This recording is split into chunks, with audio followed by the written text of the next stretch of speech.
Palma, 8 i 10 del dematí, els cotxes provinents de les autopistes de Llucmajor, Manacor i Inca col·lapsen la via de cintura. En total, 3 quilòmetres de retencions. En aquesta via arriben a passar 2.500 vehicles per carril durant una hora. Una imatge de col·lapse en hores punta que ja comença a ser habitual. Cada dia, l'inici de la temporada turística es nota a les carreteres mallorquines perquè s'incorporen els treballadors del sector que comencen ara a fer feina.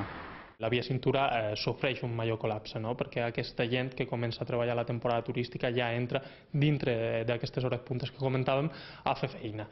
Enguany hi ha més cotxes que l'abril de l'any passat i, per tant, més congestió. Aquesta és la sensació al Centre de Coordinació de Trànsit del Consell de Mallorca. Una pèrdua de càrrega d'un camió en sentit aeroport de Baixa Rotonda de Can Blau, en el quilòmetre 1.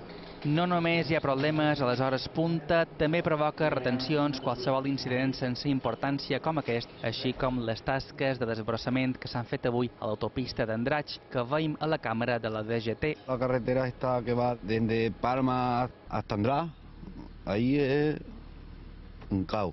Por Palma, por el centro y por ahí sí que se ven muchos atascos. Hay más atascos, más accidentes. Amb els cotxes. Si abans tardava 5 minuts, ara segurament en tardes més, molts més. Cada any més prest, sí.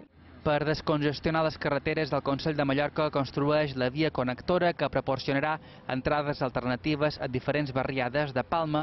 També prepara el pla de mobilitat de la zona metropolitana, dues iniciatives però que podrien tardar anys a acabar-se.